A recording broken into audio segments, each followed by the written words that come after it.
Hello students, আমি Bablu. Welcome to my YouTube channel WB study point.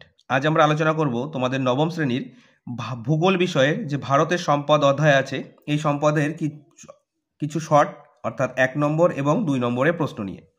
এর আগের video আমি তোমাদের প্রথম দুটো অধ্যায় অর্থাৎ গ্রহরূপে পৃথিবী এবং পৃথিবীর বিভিন্ন গতিসমূহ এই অধ্যায় নিয়ে আলোচনা করেছি। তোমরা যদি ভিডিওটি দেখে না থাকো, ডেসক্রিপশন বক্সে তার লিঙ্ক দেওয়া আছে, সেখান থেকে গিয়ে দেখে নিতে পারবে।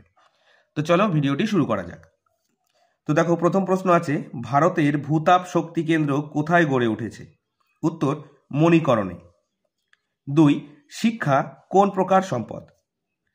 এর উত্তর হয়ে যাবে অবস্তুগত সম্পদ। 3 নম্বরে আছে, একটি অপ্রচলিত শক্তির উৎস। উত্তর, সূর্যালোক। এবার 4-এ আছে দেখো, সমুদ্রের মাছ কি ধরনের সম্পদ? উত্তর, প্রাকৃতিক ও অবাধ সম্পদ। 5, অরণ্য একটি ড্যাশ সম্পদ। এটার উত্তর হবে প্রাকৃতিক সম্পদ। এবার 6, ভারতের বৃহত্তম কয়লা খনি অঞ্চলের নাম কি? উত্তর, ঝাড়খণ্ডের ঝরিয়া। এবার 7, ভারতের প্রথম পারমাণবিক শক্তি কেন্দ্র কোথায় গড়ে ওঠে? উত্তর, তারাপুর। 8, তামিলনাড়ুর একটি বায়ু বিদ্যুৎ কেন্দ্রের নাম লেখো। উত্তর হয়ে যাবে মুপ্পান্ডল। তারপরে 9, NTPC কিসের সঙ্গে যুক্ত? উত্তর হয়ে যাবে তাপবিদ্যুৎ উৎপাদনের সঙ্গে যুক্ত। NTPCর ফুল ফর্ম হচ্ছে ন্যাশনাল থার্মাল পাওয়ার কর্পোরেশন। এবার 10, আকরিক লোহাকে কত ভাগে ভাগ করা যায় ও কি কি? উত্তর, 4 ভাগে। 1, ম্যাগনেটাইট। 2, হেমাটাইট। 3, লিমোনাইট ও 4-এ আছে সিডেরাইট। এবার 11-এ আছে, ভারতের লৌহ আকরিক উৎপাদনে সর্বপ্রথম কোন রাজ্য? উত্তর হয়ে যাবে ওড়িশা। 12, কালো হিরে কাকে বলে? এটা কয়লাকে বলা হয় কালো হিরে। 13 দাগে আছে, জলই সকল সম্পদের সৃষ্টিকর্তা, এ কথা কে বলেছেন? উত্তর হয়ে যাবে জিমারম্যান। 14 দাগে আছে দেখো, কয়লাকে কত ভাগে ভাগ করা যায় ও কি কি? উত্তর, 4 ভাগে। অ্যান্থ্রাসাইট, বিটুমিনাস, লিগনাইট আর পিট। 15, পশ্চিমবঙ্গের সর্ববৃহৎ কয়লা খনি অঞ্চলের নাম কি? উত্তর হয়ে যাবে রানীগঞ্জ। এবার 16, ভারতের বৃহত্তম লিগনাইট কয়লা খনি কোথায় অবস্থিত? তামিলনাড়ুর নাভেলি। 17, তরল সোনা কাকে বলে? উত্তর হয়ে যাবে পেট্রোলিয়ামকে। এবার 18-এ আছে দেখো, ভারতের খনিজ দপ্তর IBM কত সালে স্থাপন করা হয়? উত্তর, 1948 সালের 1 মার্চ। 19, সকল শিল্পের রানী কাকে বলা হয়? এটার উত্তর হয়ে যাবে কয়লাকে। 20, কোল ইন্ডিয়া কত সালে প্রতিষ্ঠিত হয়? এটা হচ্ছে 1975। এবার দেখো 21, ONGC কত সালে প্রতিষ্ঠিত হয়? এটা হচ্ছে 1965 সালে দেহরাদুনে। 22, ব্যবহার ও প্রচলনের দিক থেকে শক্তি কত প্রকার ও কি কি? উত্তর, 2 প্রকার। 1, প্রচলিত শক্তি। 2, অপ্রচলিত শক্তি। এবার 23, কয়েকটি অপ্রচলিত শক্তির নাম লেখো। উত্তর, কয়লা শক্তি, খনিজ তেল শক্তি, প্রাকৃতিক গ্যাস।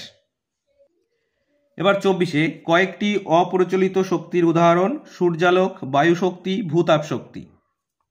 25, পশ্চিমবঙ্গের সর্ববৃহৎ তাপ শক্তি কেন্দ্র কোথায় অবস্থিত? উত্তর হয়ে যাবে কোলাঘাট। এবার 26, ভারতবর্ষের বৃহত্তম তাপ বিদ্যুৎ কেন্দ্র কোথায় অবস্থিত? মধ্যপ্রদেশের বিন্ধ্যাচলে। এবার 27, NTPC কত সালে গঠিত হয়? 1975 সালে। 28, ভারতবর্ষের বৃহত্তম জলবিদ্যুৎ কেন্দ্র কোথায় গড়ে ওঠে? উত্তর, উত্তরাঞ্চলের তেহরিতে।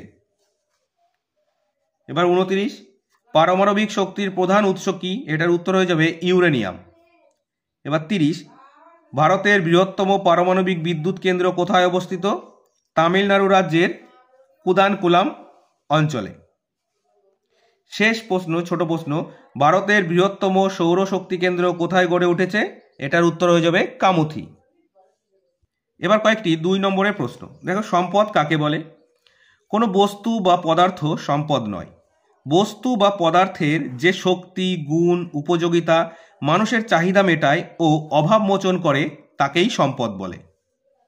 এবার দেখো, সম্পদের বৈশিষ্ট্যগুলি কি কি? 1, উপযোগিতা। 2, কার্যকারিতা। 3, প্রয়োগযোগ্যতা। 4, গ্রহণযোগ্যতা। আর 5, পরিবেশ মিত্রতা।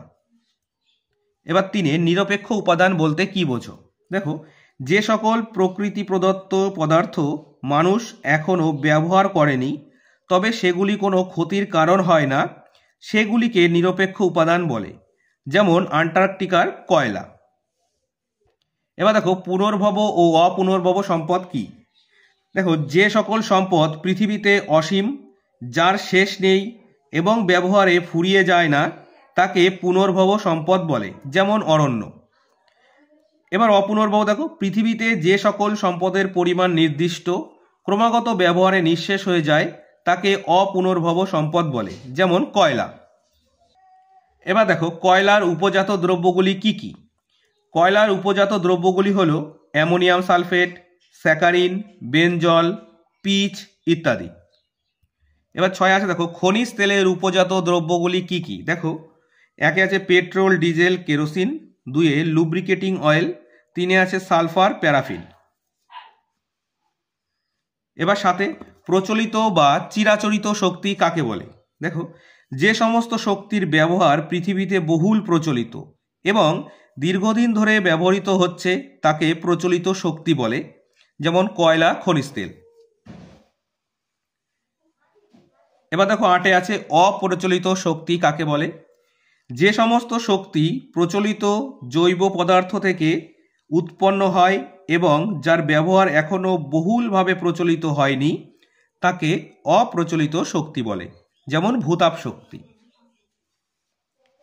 এবার দেখো, জৈব সম্পদ ও অজৈব সম্পদ কাকে বলে? জীবজগৎ অর্থাৎ প্রাণী ও উদ্ভিদ জগৎ থেকে যে সমস্ত সম্পদ পাওয়া যায় তাকে জৈব সম্পদ বলে, যেমন মানুষ, অরণ্য। আর যে সমস্ত সম্পদ প্রাণহীন জড়বস্তু থেকে সৃষ্টি হয় তাকে অজৈব সম্পদ বলে, যেমন জল, বাতাস। এবার 2 নম্বরের শেষ প্রশ্ন, জীবাশ্ম জ্বালানি কাকে বলে? দেখো, উদ্ভিদ ও প্রাণীর দেহাবশেষ পাললিক শিলার নিচে চাপা পড়ে জীবাশ্মে পরিণত হয়। এই জীবাশ্ম তৈরি হওয়ার সময় প্রাণীর দেহাবশেষ বহু বছর ধরে চাপে ও তাপে জ্বালানি খনিজে পরিণত হয়, একে জীবাশ্ম জ্বালানি বলা হয়। ঠিক আছে, তো এখান থেকে 1 এবং 2 নম্বরের প্রশ্ন আমি কিছু আলোচনা করলাম, এবং এখান থেকে তোমরা যদি পার্থক্য দেখো, যেরকম প্রচলিত ও অপ্রচলিত শক্তির মধ্যে পার্থক্য, জৈব ও অজৈব সম্পদের মধ্যে পার্থক্য, পুনর্ভব ও অপুনর্ভব সম্পদের মধ্যে পার্থক্য, এই পার্থক্যগুলো তোমরা একটু ভালো করে দেখবে। এগুলো পরীক্ষার সময় 3 নম্বরের প্রশ্ন হিসাবে আসতে পারে। আর তোমাদের এই যে আমি 30টা 1 নম্বরের প্রশ্ন এবং 10টা 2 নম্বরের প্রশ্ন লিখালাম, এগুলোও কিন্তু খুব গুরুত্বপূর্ণ। আশা করি তোমাদের অনেকটাই কাজে লাগবে। আর যদি ভিডিওটি ভালো লেগে থাকে অবশ্যই লাইক করবে এবং চ্যানেলটি সাবস্ক্রাইব করে নিয়ে বেল নোটিফিকেশান অল করে রাখবে পরবর্তী সমস্ত গুরুত্বপূর্ণ ভিডিওগুলোর নোটিফিকেশান পাওয়ার জন্য। তো চলো, আজ এই পর্যন্তই। নেক্সট ভিডিও আবার দেখা হচ্ছে। Thank you for watching.